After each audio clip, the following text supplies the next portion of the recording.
Qui suis-je? De Bhagavan Sri Ramana Maharshi.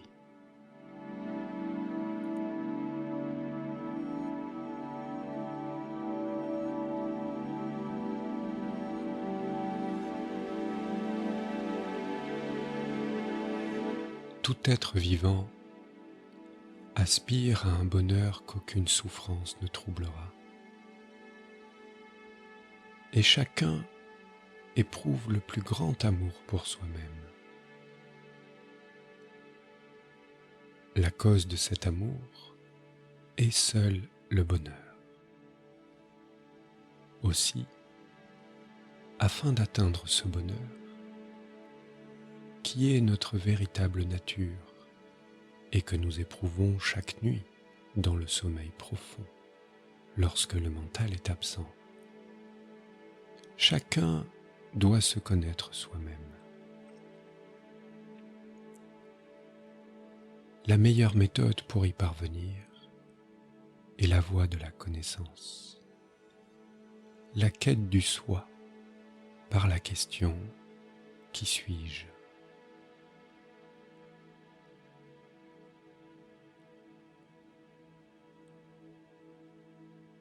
Je ne suis pas ce corps physique, constitué des 7 éléments subtils,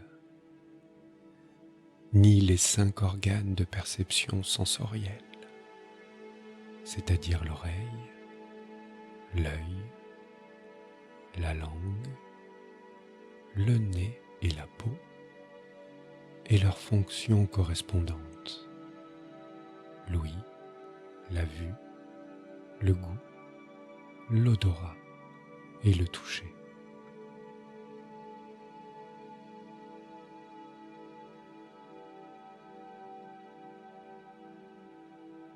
Je ne suis pas les 5 organes d'activité, c'est-à-dire les organes vocaux, les mains et les pieds,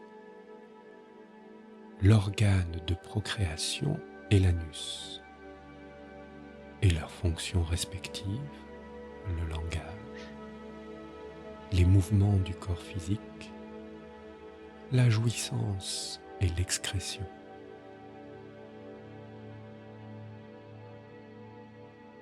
Je ne suis pas les 5 forces vitales, prana, vyana, samana, apana, udana, qui permettent d'accomplir leurs fonctions correspondantes. Même l'esprit pensant, je ne le suis pas, et pas non plus cet état d'ignorance dans lequel ne se trouvent que les impressions des objets, et non les objets eux-mêmes et leurs fonctions.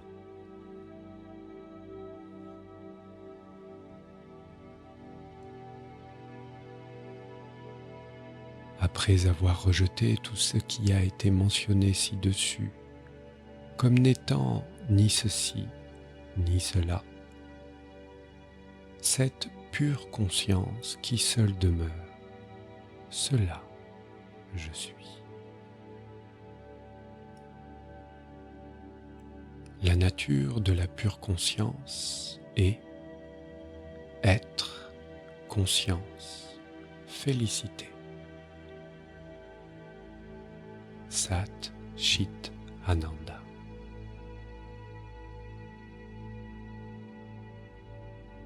Lorsque le monde, ou ce qui est vu, aura disparu, le soi, ou celui qui voit, sera réalisé.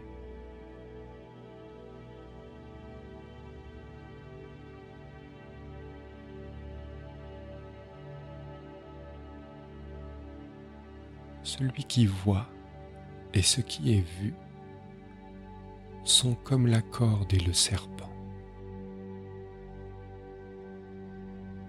Dans cette analogie, un homme voit une corde au crépuscule, la prend pour un serpent et s'effraie. Le serpent, lui, paraît parfaitement réel. mais son existence est illusoire.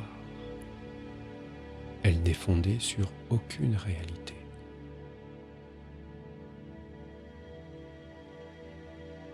De même que la réalité de la corde, qui est le substrat, ne peut être perçue sans que ne s'évanouisse la perception illusoire du serpent.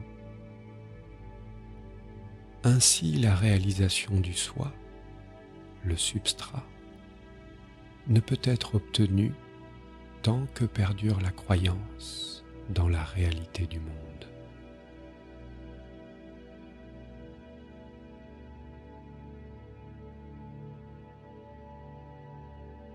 Le monde disparaîtra lorsque le mental, cause de toutes les perceptions et actions, sera en repos.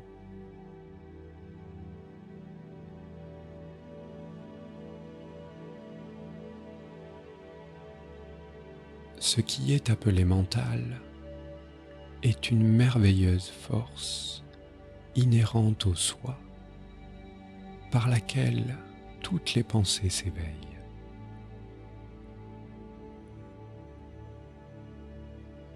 En dehors des pensées, le mental n'existe pas. Aussi, la pensée constitue-t-elle la nature du mental? En dehors des pensées, il n'y a pas d'entité indépendante appelée monde. Dans le sommeil profond, il n'y a ni pensée, ni monde. Dans les états de veille et de rêve, les pensées sont présentes, ainsi que le monde. Tout comme l'araignée tire d'elle-même le fil de la toile et le résorbe en elle-même, le mental projette le monde en dehors de lui-même et le résorbe en lui-même. Quand le mental émerge du soi, le monde se manifeste. Ainsi, lorsque le monde apparaît comme réel, le soi n'apparaît pas. Et lorsque le soi apparaît ou resplendit, le monde n'apparaît pas.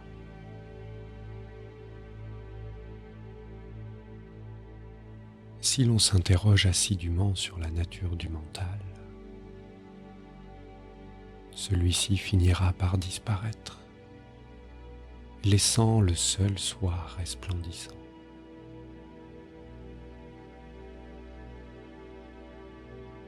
Ce qui est désigné comme le soi est l'Atman. Le mental ne peut exister indépendamment du monde grossier. Il ne peut subsister par lui-même.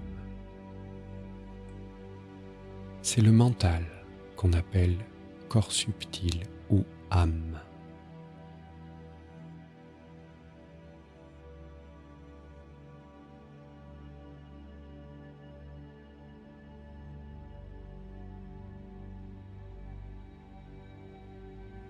Ce qui s'élève dans ce corps en tant que je est le mental. Si l'on interroge d'où émerge en premier lieu la pensée « je » dans le corps, on découvrira que c'est du cœur. C'est là la source du mental. Même en pensant continuellement « je », on sera conduit à cet endroit. La pensée « je » est la première de toutes les pensées qui apparaissent dans le mental. Ce n'est qu'après sa naissance que les autres pensées s'élèvent. En d'autres termes, ce n'est qu'après l'apparition du premier pronom personnel que le deuxième et le troisième pronom apparaissent. En l'absence du premier, le deuxième et le troisième ne peuvent exister.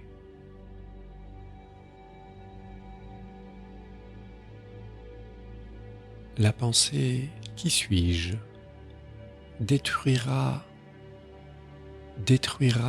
toute autre pensée et, semblable au bâton qu'on utilise pour remuer le bûcher, elle sera finalement détruite. C'est alors que surviendra la réalisation du soi.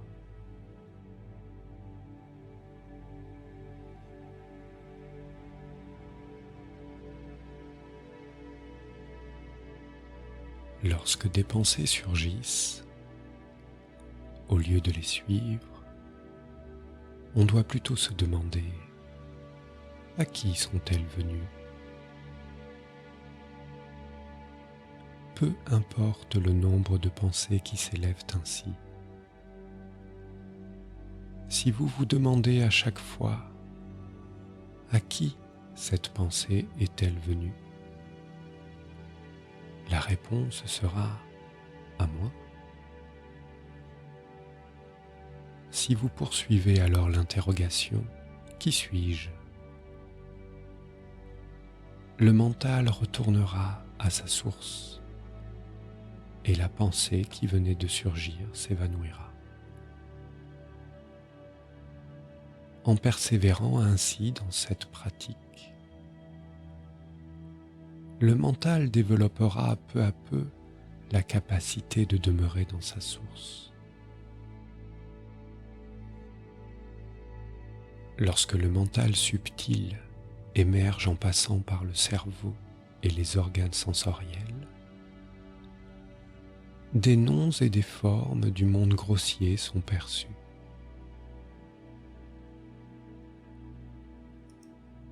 Quand il s'établit dans le cœur, les noms et les formes disparaissent. Ne pas laisser le mental s'extérioriser, mais le maintenir dans le cœur est ce qu'on appelle intériorisation. Si le mental quitte le cœur, on appelle cela extériorisation.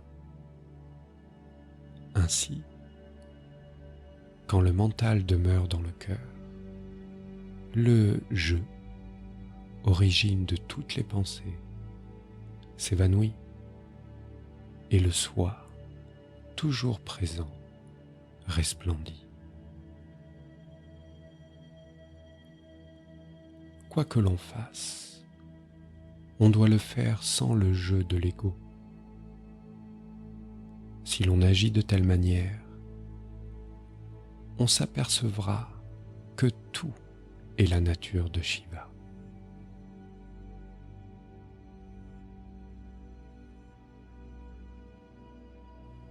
L'investigation intérieure est le moyen adéquat pour apaiser le mental. Si l'on s'efforce de maîtriser le mental par d'autres moyens, il ne sera maîtrisé qu'en apparence, car il s'élèvera à nouveau. Le mental peut aussi être apaisé par le contrôle de la respiration. Mais cela ne dure que le temps du contrôle de celle-ci.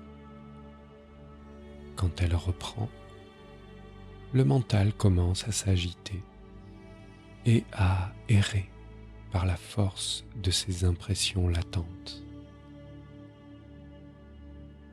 Le mental et la respiration ont la même source. Le mental est constitué de pensées. La pensée « je » est la première pensée du mental. C'est l'ego. L'ego a son origine à l'endroit même d'où s'élève la respiration. Ainsi, quand le mental devient tranquille, la respiration est contrôlée. Et inversement, quand la respiration est contrôlée, le mental devient tranquille. Mais dans le sommeil profond, bien que le mental s'efface, la respiration ne cesse pas pour autant. Ceci est dû à la volonté divine et a pour but de protéger le corps et d'éviter qu'il soit pris pour mort.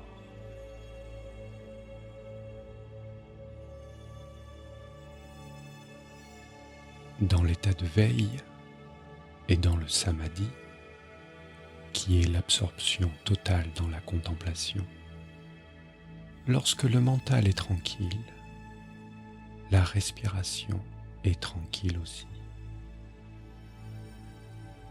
Le souffle est la forme grossière du mental.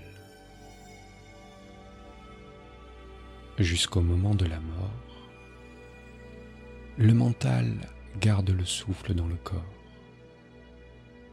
Et quand le corps meurt, le mental emmène le souffle avec lui. Par conséquent, la pratique du contrôle de la respiration n'est qu'une aide pour dompter le mental. Elle n'apporte pas l'extinction du mental.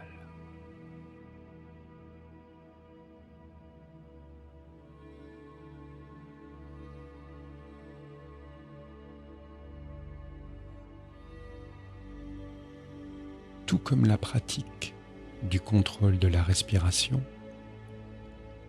la méditation sur une forme de Dieu, la répétition de mantras, le régime alimentaire, etc., ne sont que des aides pour apaiser le mental.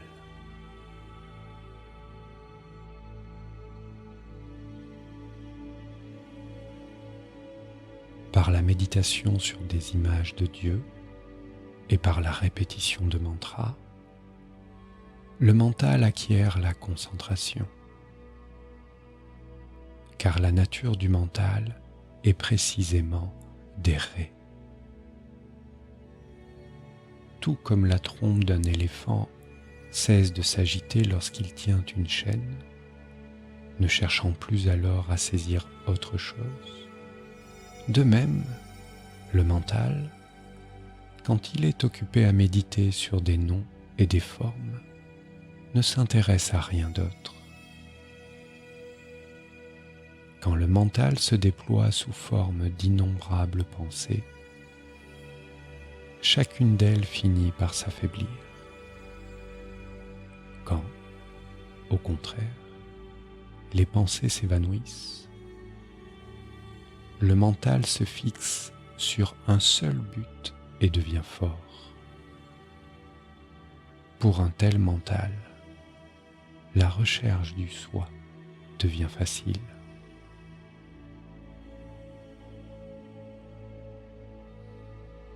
De toutes les règles de conduite, celle d'un régime restreint à la nourriture pure ou sattvique en quantité modérée est la meilleure.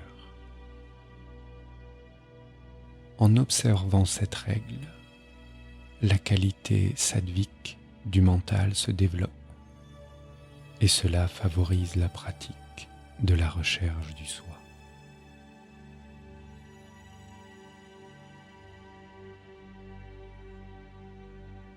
Par la méditation de plus en plus intense, les pensées seront finalement détruites.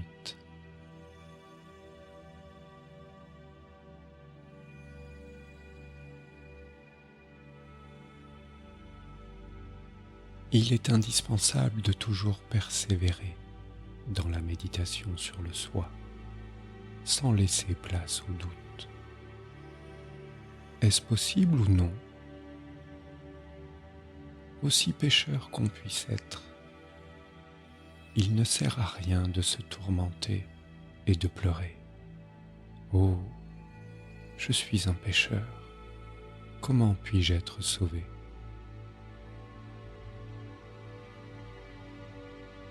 Si l'on renonce à la pensée « je suis un pécheur », et si l'on reste profondément centré dans la méditation sur le soi, le succès est assuré. Il n'y a pas deux manteaux, un qui serait bon et un qui serait mauvais. Il n'y a qu'un seul mental.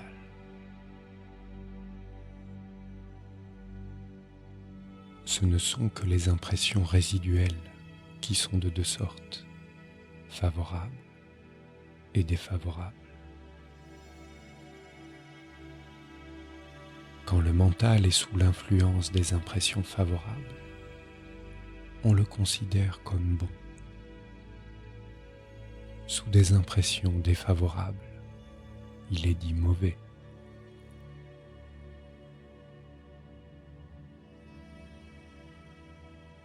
On ne devrait pas se tourner vers les choses du monde et se mêler des affaires des autres. Aussi mauvais que certains êtres puissent paraître, il ne faudrait pas les haïr pour autant. Le désir doit être évité au même titre que la haine.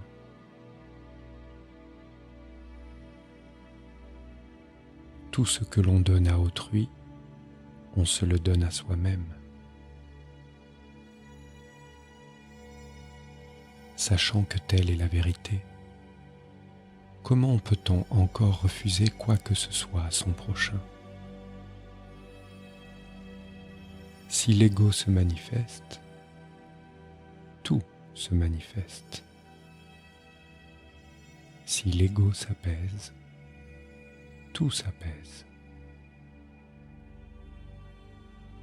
À mesure que nous nous conduisons avec humilité, le bien s'établit. Une fois le mental apaisé, peu importe le lieu où l'on vit.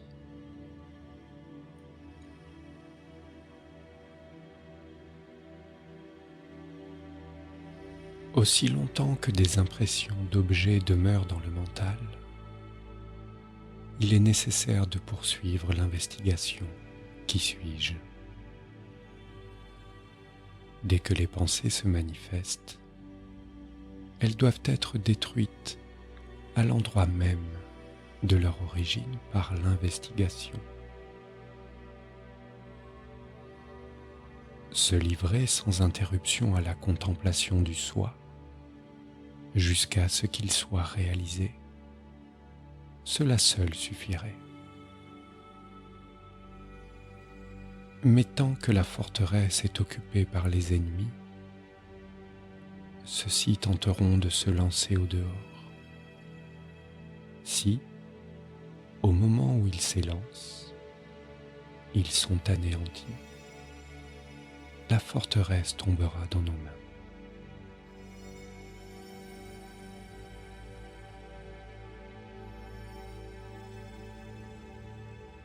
En vérité, seul le soi existe. Le monde, l'âme individuelle et Dieu ne sont que des apparences dans le soi, comparables à l'argent dans la nacre. Ils apparaissent et disparaissent simultanément. Le soi est là où il n'y a pas la moindre pensée « je ». Cela est appelé silence. Le soi lui-même est le monde. Le soi est je. Le soi est Dieu. Tout est Shiva, le soi.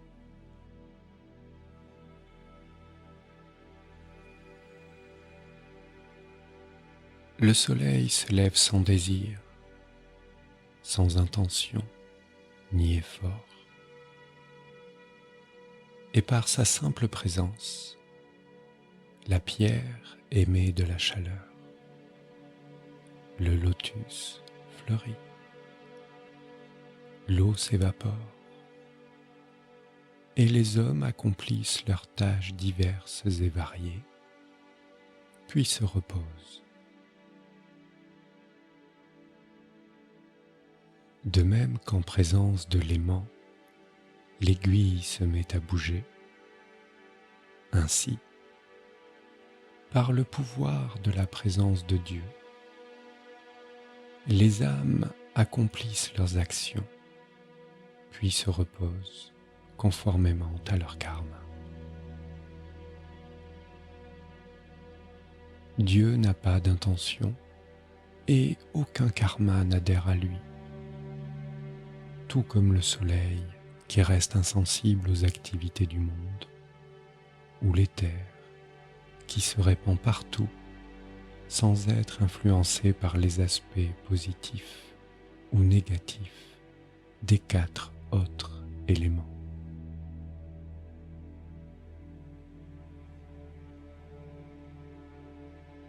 Celui qui s'abandonne au soi, ou Dieu, est l'adorateur le plus parfait. S'abandonner à Dieu signifie demeurer fermement dans le soi, sans laisser la place à une autre pensée que celle du soi. Tout fardeau que nous remettons à Dieu, il le portera.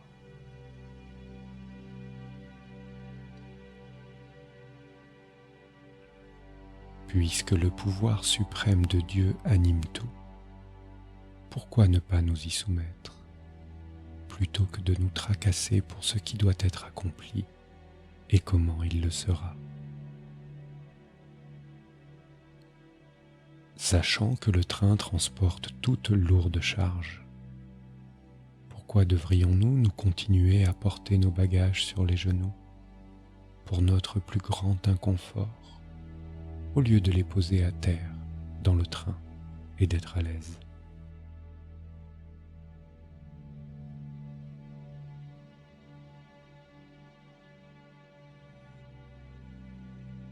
Le non-attachement signifie la destruction des pensées à l'endroit même où elles naissent, et ce, sans laisser aucune trace.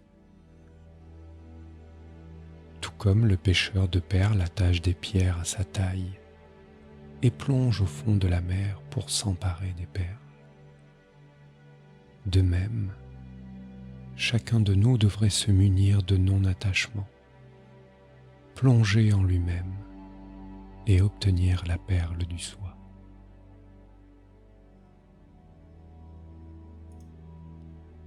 Dieu et le gourou ne font que montrer le chemin vers la libération.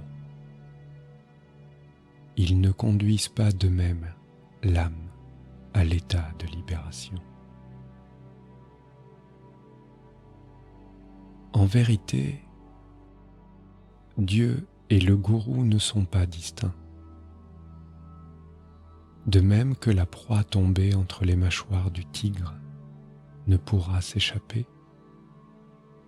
ceux qui sont tombés sous le regard de grâce du gourou seront sauvés par lui et ne se perdront plus. Cependant, chacun doit par son propre effort poursuivre la voie que Dieu ou le gourou lui a indiquée pour obtenir la libération. Se connaître soi-même n'est possible que par son propre œil de connaissance et non avec celui d'autrui. Un homme du nom de Rama a-t-il besoin d'un miroir pour savoir qu'il est Rama?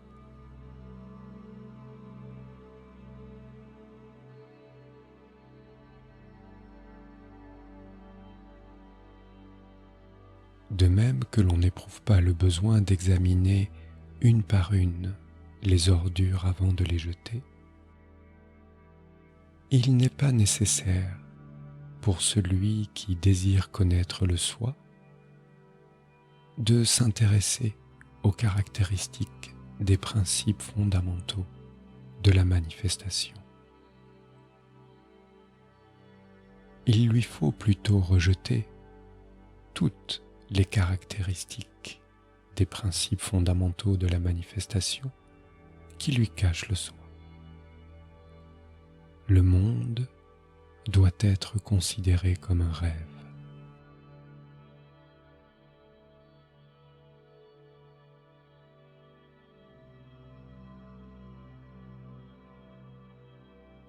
L'état de veille est long, l'état de rêve est court.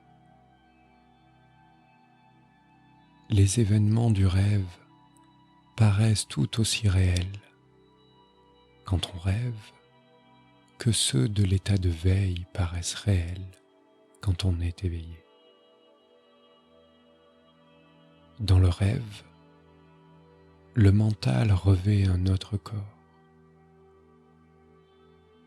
Les pensées, les noms et les formes apparaissent simultanément aussi bien dans l'état de veille que dans l'état de rêve.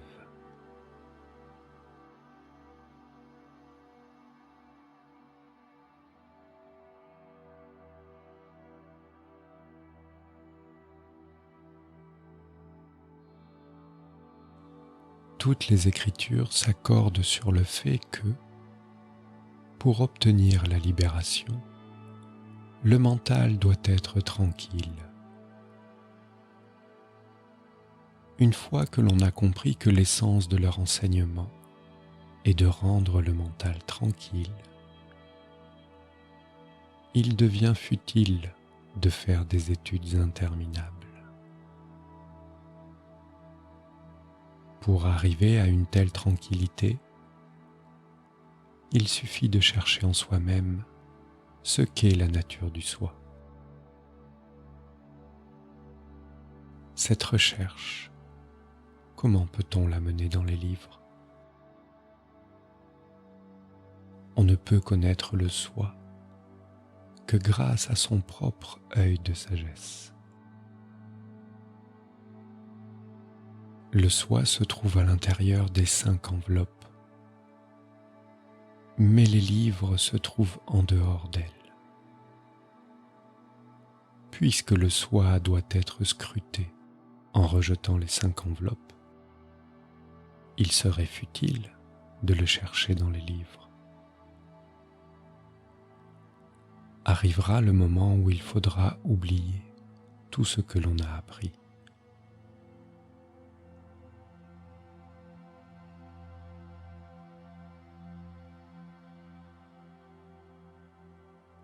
Le bonheur est la nature même du soi.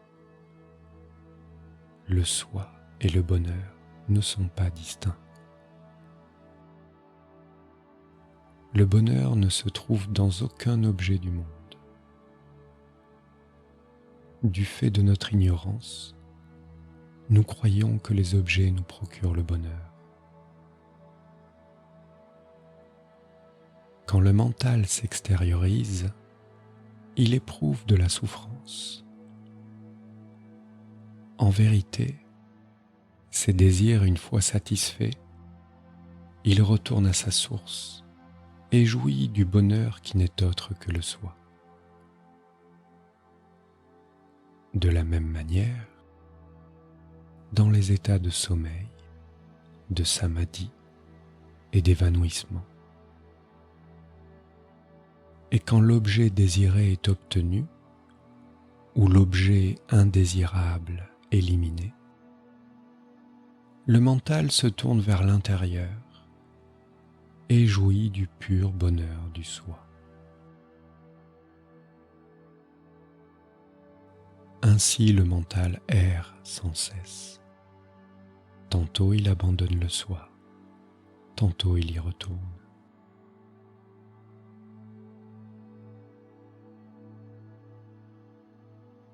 Il est agréable d'être à l'ombre d'un arbre.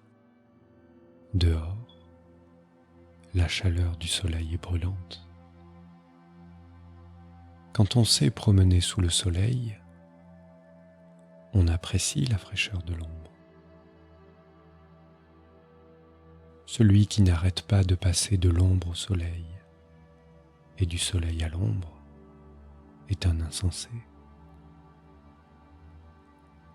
L'homme avisé reste toujours à l'ombre. De même, le mental de celui qui connaît la vérité ne quitte jamais le Brahman. Le mental de l'ignorant, au contraire, se mêle aux choses du monde et, se sentant misérable, il retourne vers le Brahman un court instant afin de goûter le bonheur.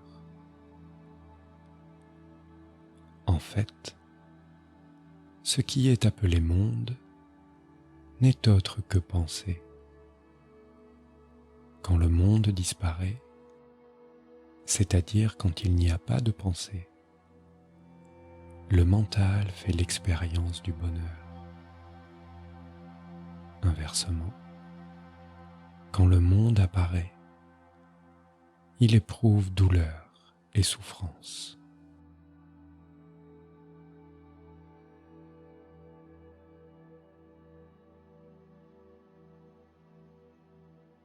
Rester tranquille est ce qu'on appelle la vision de la sagesse. Rester tranquille, c'est laisser le mental se résorber dans le soi.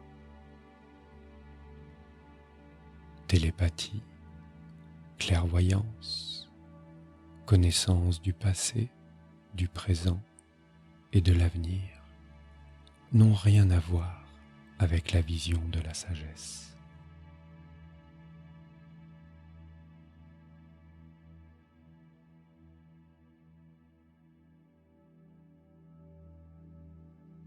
L'état sans désir est sagesse.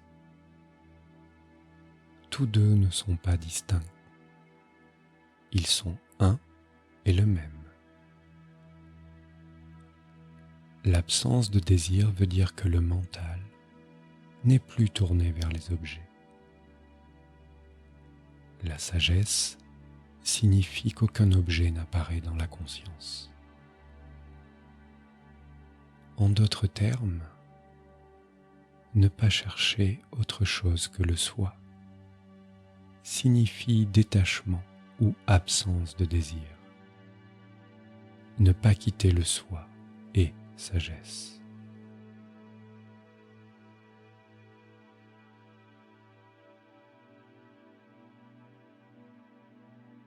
L'investigation, c'est maintenir le mental dans le soi.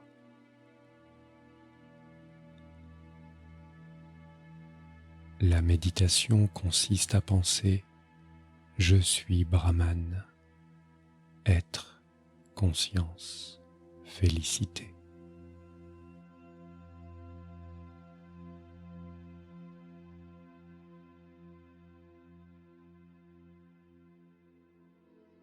Scruter la nature de son soi limité et réaliser sa véritable nature, cela est la libération.